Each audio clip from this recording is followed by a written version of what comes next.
ನಮಸ್ಕಾರ ವೀಕ್ಷಕರೇ, ವಿಶೇಷ ಕಾರ್ಯಕ್ರಮಕ್ಕೆ ಸ್ವಾಗತ.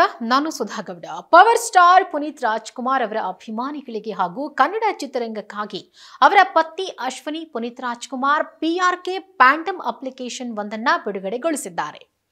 ಇದು ಪುನೀತ್ ರಾಜ್ಕುಮಾರ್ ಅವರ ಅಭಿಮಾನಿಗಳಿಗೆ ಬಹಳ ಖುಷಿ ಕೊಡುವಂತಹ ವಿಚಾರ. ಪುನೀತ್ ರಾಜ್ಕುಮಾರ್ ಅವರ ಕುರಿತಾಗಿ ಸಾಕಷ್ಟು ಇಂಟ್ರೆಸ್ಟಿಂಗ್ ವಿಚಾರಗಳನ್ನ ತಿಳ್ಕೋಬೇಕು ಅನ್ನುವಂಥದ್ದು ನಮ್ಮ ಕನ್ನಡಿಗರಿಗಿರುವಂತಹ ಆಸಕ್ತಿ, ಜೊತೆಗೆ ಸಿನಿಮಾ ರಂಗದವರಿಗೆ ಇರುವಂತಹ ಆಸಕ್ತಿ, ಚಿತ್ರ ಪ್ರೇಮಿಗಳಿಗೆ ಇರುವಂತಹ ಆಸಕ್ತಿ, ಇನ್ನು ವಿಶೇಷವಾಗಿ ನಮ್ಮ ಪುನೀತ್ ರಾಜ್ಕುಮಾರ್ ಅಭಿಮಾನಿಗಳಿಗೆ ಇರುವಂತಹ ಆಸಕ್ತಿ. ಎಷ್ಟೋ ವಿಚಾರಗಳು ನಮಗೆ ಗೊತ್ತಿರೋದೇ ಇಲ್ಲ. ಪುನೀತ್ ರಾಜ್ಕುಮಾರ್ ಅಂದರೆ ಅವರ ಸಮಾಜಮುಖಿ ಕೆಲಸಗಳು ಹಾಗೆ ಅವರ ಸಿನಿಮಾಗಳ ಬಗ್ಗೆ ಅಷ್ಟೇ ನಮಗೆ ಮಾಹಿತಿ ಗೊತ್ತಿರುತ್ತೆ ವಿನಃ ಅವರು ವೈಯಕ್ತಿಕ ಜೀವನದಲ್ಲಿ ಏನೇನು ಮಾಡಿದ್ರು, ಹೇಗಿದ್ರು, ಹೀಗೆ ಒಂದಷ್ಟು ವಿಶೇಷವಾದಂಥ ಕುತೂಹಲಕಾರಿ ವಿಚಾರಗಳು ನಮಗೆ ಗೊತ್ತಿರಲಿಕ್ಕಿಲ್ಲ. ಹಾಗಾಗಿ ಪುನೀತ್ ರಾಜ್ಕುಮಾರ್ ಅವರ ಕುರಿತಾಗಿ, ಕನ್ನಡ ಚಿತ್ರರಂಗದ ಸುದ್ದಿಗಳ ಕುರಿತಾಗಿ ಹಾಗೂ ಕಲಾವಿದರು ಮತ್ತು ಅಭಿಮಾನಿಗಳನ್ನ ಒಟ್ಟುಗೂಡಿಸುವ ಸಲುವಾಗಿ ಈ ಒಂದು ಅಪ್ಲಿಕೇಶನ್ ಅನ್ನ ತಯಾರಿಸಲಾಗಿದೆ. ಇದರ ಲಾಂಚ್ ಕಾರ್ಯಕ್ರಮಕ್ಕೆ ಉಪಮುಖ್ಯಮಂತ್ರಿ DK ಶಿವಕುಮಾರ್ ಅವರು ಅತಿಥಿಯಾಗಿ ಆಗಮಿಸಿದ್ರು. ಇದೇ ವೇಳೆ ವೇದಿಕೆಯಲ್ಲಿ DK ಶಿವಕುಮಾರ್ ಪುನೀತ್ ರಾಜ್ಕುಮಾರ್ ಅವರ ಬಗ್ಗೆ ಒಂದಷ್ಟು ವಿಚಾರಗಳನ್ನ ಶೇರ್ ಮಾಡಿಕೊಂಡಿದ್ದಾರೆ. DK ಶಿವಕುಮಾರ್ ಅವರು ಪುನೀತ್ ರಾಜ್ಕುಮಾರ್ ಅವರನ್ನ ರಾಜಕೀಯಕ್ಕೆ ಕರೆತರೋಕೆ ಪ್ರಯತ್ನ ಮಾಡಿದ್ದನ್ನ ಈ ಸಂದರ್ಭದಲ್ಲಿ ಅವರು ನೆನಪು ಮಾಡಿಕೊಂಡಿದ್ದಾರೆ. ನೋಡಿ, ಪುನೀತ್ ರಾಜ್ಕುಮಾರ್ ಅವರ ಒಂದು ಜನಪ್ರಿಯತೆ ಅಷ್ಟರ ಮಟ್ಟಿಗೆ ಇತ್ತು. ಆದರೆ ಡಾಕ್ಟರ್ ರಾಜ್ಕುಮಾರ್ ಅವರ ಜನಪ್ರಿಯತೆಯನ್ನು ಮೀರಿಸಿದಂಥ ಒಂದು ಜನಪ್ರಿಯತೆಯನ್ನ ಪುನೀತ್ ರಾಜ್ಕುಮಾರ್ ಅವರು ಪಡ್ಕೊಂಡಿದ್ದಾರೆ. ಆದರೆ ಡಾಕ್ಟರ್ ರಾಜ್ಕುಮಾರ್ ಅವರು ಕೂಡ ಯಾವತ್ತೂ ಚಿತ್ರರಂಗಕ್ಕೆ ಕೊಡುಗೆಯನ್ನು ಕೊಡೋದ್ರಲ್ಲೇ ಬ್ಯುಸಿಯಾಗಿದ್ರೆ ಹೊರತು ರಾಜಕೀಯಕ್ಕೆ ಬರಬೇಕು ಅಂತ ಹೇಳಿ ಯಾವತ್ತೂ ಕೂಡ ಅವರು ಅಂದುಕೊಂಡಿರಲಿಲ್ಲ. ಆದರೆ ಅವರು ಜನಪ್ರಿಯತೆಯ ಉತ್ತುಂಗದಲ್ಲಿದ್ದಂಥ ಸಂದರ್ಭದಲ್ಲೂ ಕೂಡ ಅವರು ರಾಜಕೀಯಕ್ಕೆ ಬರಬೇಕು ಅನ್ನುವಂಥ ಒಂದಷ್ಟು ಚರ್ಚೆಗಳು ನಡೆದಿತ್ತು. ಮತ್ತೆ ಅವರನ್ನ ಒಂದಷ್ಟು ರಾಜಕಾರಣಿಗಳು ಅಪ್ರೋಚ್ ಕೂಡ ಮಾಡಿದ್ರು. ಬಟ್ ರಾಜಕಾರಣಕ್ಕೆ ನಾನು ಬರೋದಿಲ್ಲ ಅಂತ ಹೇಳಿ ಕಡ್ಡಿ ತುಂಡು ಮಾಡಿದ ಹಾಗೆ ಡಾಕ್ಟರ್ ರಾಜ್ಕುಮಾರ್ ಅವರು ಹೇಳಿದ್ರು. ಆಗ ಆ ಒಂದು ಸಂದರ್ಭದಲ್ಲಿ ಅವರ ನಿರ್ಧಾರ ಸರಿ ಎನಿಸಿತ್ತು. ಕಾರಣ ಚಿತ್ರರಂಗಕ್ಕೆ ಕನ್ನಡಿಗರಿಗೆ ಮಾತ್ರ ಡಾಕ್ಟರ್ ರಾಜ್ಕುಮಾರ್ ಹೊರತೆ ರಾಜಕೀಯಕ್ಕಲ್ಲ ಅನ್ನೋದನ್ನ ಎಲ್ಲರೂ ಕೂಡ ಒಪ್ಕೊಂಡ್ರು.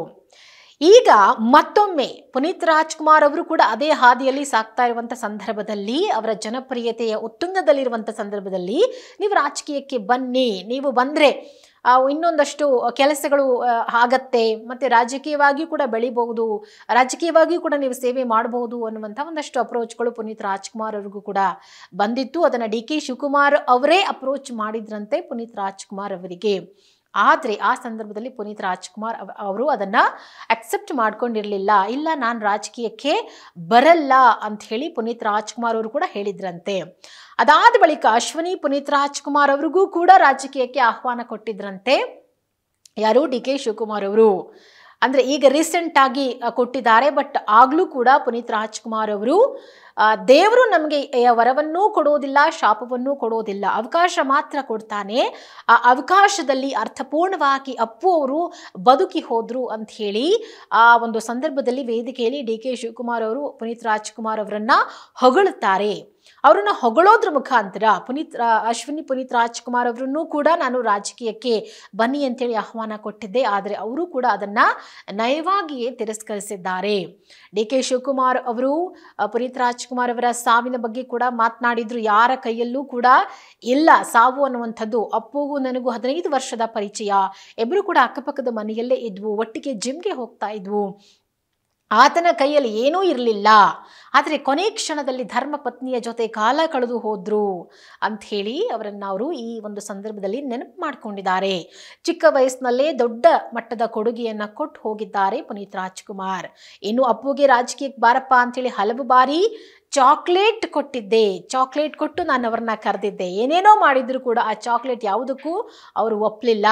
ಹಾಗೆ ಅಶ್ವಿನಿ ಪುನೀತ್ ರಾಜ್ಕುಮಾರ್ ಅವರು ಕೂಡ ಒಪ್ಪಲಿಲ್ಲ. ರಾಜಕೀಯಕ್ಕೆ ಬಾರಮ್ಮ ಅಂತ ಹೇಳಿ ಆಹ್ವಾನ ಕೊಟ್ಟಿದ್ದೆ, ಆದರೆ ಆಕೆ ಸಹ ಇಲ್ಲ ಅಣ್ಣ, ನಮ್ಮ ಯಜಮಾನರು ಯಾವ ಹೆಜ್ಜೆ ಇಟ್ಟರು, ನಮ್ಮ ಕುಟುಂಬ ಯಾವ ಹೆಜ್ಜೆ ಇಟ್ಟಿತ್ತೋ ಅದೇ ರೀತಿ ನಾನು ಕೂಡ ಸಾಕ್ತಾ ಇದ್ದೇನೆ, ಅದೇ ರೀತಿ ಕೂಡ ನಾನು ಸಾಗೋಕೆ ಇಷ್ಟಪಡ್ತೀನಿ.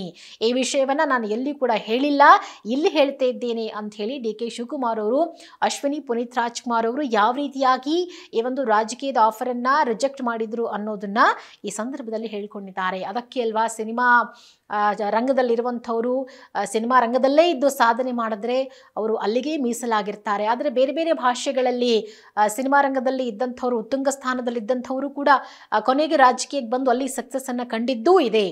ಆದರೆ ನಮ್ಮ ಕರ್ನಾಟಕದಲ್ಲಿ ಹಾಗೆ ಆಗಲಿಲ್ಲ. ಡಾಕ್ಟರ್ ರಾಜ್ಕುಮಾರ್ ಅವರಿಂದ ಹಿಡಿದು ಶಿವರಾಜ್ ಕುಮಾರ್ ಆಗಿರ್ಬೋದು, ಪುನೀತ್ ರಾಜ್ಕುಮಾರ್ ಅವರಾಗಿರ್ಬೋದು, ಕೊನೆಗೆ ಅಶ್ವಿನಿ ಪುನೀತ್ ರಾಜ್ಕುಮಾರ್ ಅವರಾಗಿರ್ಬೋದು, ಎಲ್ಲರೂ ಕೂಡ ಸಿನಿಮಾ ರಂಗದವರಾಗೇ ಉಳ್ಕೊಂಡ್ರೆ ಹೊರತು ರಾಜಕೀಯಕ್ಕೆ ಬರೋಕೆ ಅವರಿಗೆ ಇಡೀ ಕುಟುಂಬಕ್ಕೆ ಇಷ್ಟ ಇರಲಿಲ್ಲ.